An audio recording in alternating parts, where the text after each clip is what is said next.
اعوذ باللہ من الشیطان الرجیم بسم اللہ الرحمن الرحیم رب اشرح لی صدری ویسر لی امری واحلل عقدۃ من لسانی یفقہوا قولی رب زدنی علما رب زدنی علما رب زدنی علما یا فتاح یا فتاح یا فتاح۔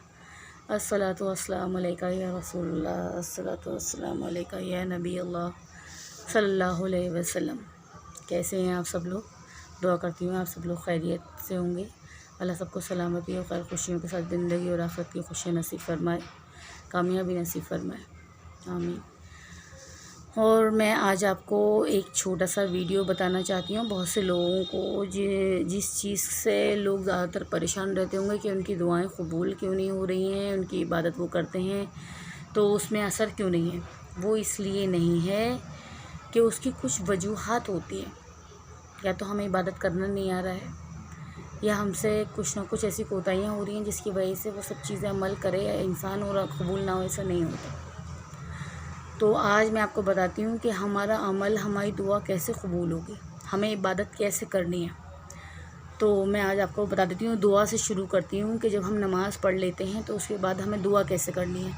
بہت سے لوگ اسٹارٹنگ میں درود شریف پڑھتے ہیں، پھر اس کے بعد درود شریف پڑھ کے پھر اللہ کی ثنا، حمد و ثنا کرتے ہیں، پھر اس کے بعد دعا کرتے ہیں۔ نہیں، یہ صحیح طریقہ نہیں ہے۔ صحیح طریقہ یہ ہے کہ انسان سب سے پہلے اللہ کو ترجیح دے اور اللہ تعالیٰ کے پہلے نام سے یا پھر کسی سورہ کو پڑھ کے اللہ کی تعریف بیان کرے، اللہ کی حمد و ثنا کرے۔ جیسے میں آپ کو بتاتی ہوں کہ جب میں دعا کرتی ہوں تو پہلے میں اللہ کے کچھ نام ہیں وہ پڑھتی ہوں، اور وہ نام جیسے جو بھی آپ کو کسی بھی ضرورت ہے، تو اللہ کے بہت سارے صفاتی نام ہیں، آپ ان ناموں کو پڑھ کے پھر ایک بار درود شریف پڑھیے۔ جیسے میں پڑھتی ہوں، یا اللہ یا رحمان یا رحیم یا مسبب الاسباب، یا اللہ یا رحمان یا رحیم یا غنی یا مغنی یا رزاق یا وہاب، یا جو بھی آپ کو نام اچھے لگے، جن کی جو صفات ہے، صفات مطلب جن چیزوں کے لیے اللہ نے وہ نام دیے ہیں، جیسے غنی ہونے کے لیے غنی دیا ہے، اور پڑھائی لکھائی کے لیے یا خبیو دیا ہے، تو آپ ان سب ناموں کو اپنی دعا میں شامل کریے۔ پھر ایک مرتبہ درود شریف پڑھیے اور بیچ میں دعاؤں کو یاد کیجیے۔ مسنون دعائیں ہیں جو پیارے نبی نے مسنون دعائیں مطلب چھوٹی چھوٹی دعائیں بتائی ہیں، وہ ہماری زندگی اور آخرت، خبر اور آنے والی نسلوں کے لیے اور گزرے ہوئے لوگوں کے لیے، ان سب کے لیے چھوٹی چھوٹی دعائیں دے رکھی ہیں۔ ان دعاؤں کو یاد کریے جو قرآنی عربی میں دعائیں ہوتی ہیں۔ جیسے ہم پڑھتے ہیں سب سے پہلے اللہم فینی بحلالک عن حرامک وغنینی بفضلک من سواک۔ اللہ تعالیٰ اس میں بے حساب رزق دیتا ہے، ہمیں بے حساب رزق دے جو حلال ہو اور برکتی ہو، جو ایسا وسعت والا ہو کہ اور کسی کی دیے لیے کی ضرورت نہ پڑے، اور ایسا اللہم انا نسألک علما نافعا وعملا متقبلا ورزقا طیبا، کہ اللہ تعالیٰ ایسا علم دے جو نفع بخش ہو، اور ایسا رزق دے جو حلال ہو، برکتی ہو۔ سمجھ رہے ہیں آپ لوگ؟ تو آپ لوگ اس طریقے سے، یا پھر آپ لوگ صرف اپنی زبان میں ہی، کیونکہ اللہ دلوں کے حال جانتا ہے اور دل کی آواز سنتا ہے، تو زبان سے کہنے پر تو اللہ اور خوش ہوتا ہے کہ میرا بندہ مجھ سے مانگ رہا ہے۔ بہت سے لوگ دعا نہیں کرتے ہیں، دعا کیے کریے اپنے لیے۔ اور دعا میں آپ عربی چھوٹی چھوٹی دعائیں یاد کیجیے جب آپ انہیں پڑھیں گے، جیسے ربنا آتنا فی الدنیا حسنۃ وفی الآخرۃ حسنۃ وقنا عذاب النار۔ یہ دعا زندگی اور آخرت کی بھلائیاں اور خوشیاں مانگنے کے لیے، تاکہ زندگی میں بھی خوشحالی اور برکتیں رہیں، بھلائیاں آئیں اور آخرت میں بھی آئیں۔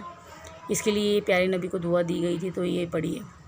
اور حسبنا اللہ و نعم الوکیل، اور بہت سی ایسی دعائیں ہیں جو آپ چھوٹی چھوٹی دعائیں ہیں، اور آپ انہیں پڑھیے، انشاءاللہ آپ کو اس سے فائدہ ہوگا۔ یہ اپنی زبان میں ہی پڑھیے جب تک آپ کو یاد نہیں ہو رہی ہیں۔ اس کو پڑھنے کے بعد لاسٹ میں پھر ایک بار درود شریف پڑھ دیے، یعنی اللہ کی حمد ثنا بیان کیجیے، پھر ایک بار درود شریف پڑھیے، بیچ میں دعائیں مانگیے، پھر لاسٹ میں ایک بار درود شریف پڑھیے۔ اس سے انشاءاللہ آپ کی دعا قبول ہوگی۔ اس کے بعد اللہ سے حفاظت کی دعا کریے، تینوں قل، ایک بار اعوذ باللہ، اور جب ہم سورہ پڑھتے ہیں تو ہر بار بسم اللہ لا کے 3 بار قل واللہ، 3 بار فلق اور 3 بار ناس، تینوں بار پڑھ کے اپنے اوپر دم کیجیے۔ پھر صبح شام کے جو اذکار ہوتے ہیں وہ پڑھیے، وہ سورہ یاسین شریف ہوا، سورہ واقعہ، سورہ ملک ہوئی، یہ پڑھیے۔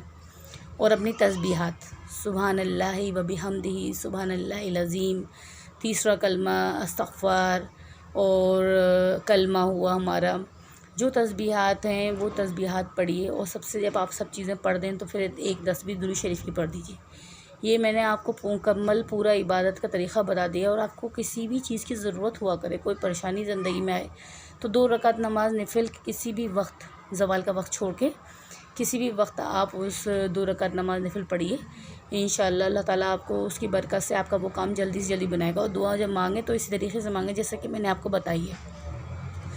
2 رکعت نماز نفل سے مقصد یہ نہیں ہوتا کہ دن بھر میں صرف 2 ہی پڑھنی ہے. آپ جتنا زیادہ اس کو پڑھیں گے، پیارے نبی کے زمانے میں ایک آدمی تھا جس سے بیمار ہو گیا تھا وہ، تو پیارے نبی نے کہا اٹھو اور نماز پڑھو. پھر اس نے 2 رکعت نماز پڑھی تو وہ ٹھیک نہیں ہوا. انہوں نے کہا پھر پڑھو، پھر پڑھی، پھر نہیں ہوا. پھر انہوں نے کہا پھر پڑھو. ایسے انہوں نے کئی بار کیا تو پھر ان کو ایک دم بخار اتر گیا، وہ بالکل ٹھیک ہو گئے الحمدللہ، ان کی بیماری دور ہو گئی. تو آپ دن بھر میں اس عمل کو کئی بار ریپیٹ کر سکتے ہیں. 2 رکعت کر کے 2 رکعت کر کے آپ کئی بار پڑھ سکتے ہیں. اللہ جتنا آپ جلدی اللہ سے زیادہ پیچھے پڑیں گے، جتنا دعا کریں گے، جتنی شدت سے دعا کریں گے، اللہ تعالیٰ اس کی برکت سے آپ کا کام اتنا جلدی سے بنائے گا انشاءاللہ. جیسے کوئی آزمائی زندگی میں آ جاتی ہے تو آپ زیادہ سے زیادہ اللہ کی طرف رجوع کیجیے، انشاءاللہ اللہ تعالیٰ آپ کی دعا کو قبول فرمائیں گے. کوئی دنیا میں ایسی چیز نہیں ہوتی ہے جو انسان کے دعا کرنے سے وہ ٹھیک نہ ہو جائے. زندگی میں جو آزمائشیں آتی ہیں وہ اللہ یہی دیکھنے کے لیے آتی ہیں کہ اللہ تعالیٰ دیکھنا چاہتا ہے میرا بندہ بھٹکے گا یا میری طرف آئے گا.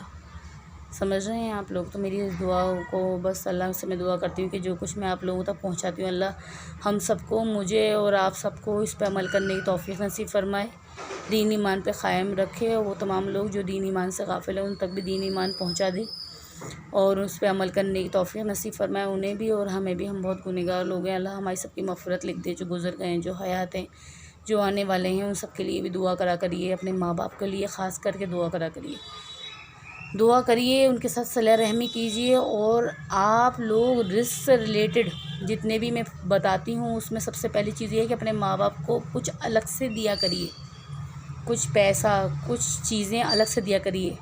ان کے خرچے، ان کی چیزیں، ان کے اپنے بچوں کے لیے. اپنے گھر میں اگر آپ کے کوئی بہن بھائی ایسا ہے جو کچھ کر نہیں رہا ہے، یا آپ کی کوئی بہن ہے جو گھر میں آ گئی ہے، یا وہ بیوہ ہے، یا کوئی آپ کا بھائی پریشان ہے، شادی شدہ ہے یا کچھ ہے، آپ سب کے بارے میں پتہ رکھا کریے، خیال کیجیے ان لوگوں کا. تو انشاءاللہ آپ لوگ کبھی کسی چیز سے پرابلم آپ کو نہیں آئے گی، انشاءاللہ کوئی پریشانی نہیں آئے گی. صلہ رحمی کیجیے، دعائیں کیجیے، انشاءاللہ آپ کی ہر دعا قبول ہوگی. اور بس میں اپنا ویڈیو پورا کرتی ہوں. اگر آپ لوگوں کو کوئی چیز اور پوچھنی ہے تو آپ کمنٹ میں جا کے مجھے کمنٹ میں میسج کر سکتے ہیں، اس میں پوچھ سکتے ہیں کہ آپ کو اگر کسی بات سے مجھے بتائیے کہ میں کس چیز پہ اور ویڈیو بناؤں. اور میرے اس چینل کو سبسکرائب کیجیے، لائک کیجیے، شیئر کیجیے. سب سے امپورٹنٹ شیئر کیجیے، تاکہ وہ جو چیز میں آپ لوگوں کو بتا رہی ہوں، جس چیز میں فائدہ اٹھا رہی ہوں، میں چاہتی ہوں آپ لوگوں کو فائدہ ہو تو اور لوگوں کو بھی ہو. اور میں اپنی ویڈیو کو پورا کرتی ہوں. الصلاۃ والسلام علیکہ یا رسول اللہ، الصلاۃ والسلام علیکہ یا نبی اللہ صلی اللہ علیہ وسلم. السلام علیکم ورحمۃ اللہ وبرکاتہ.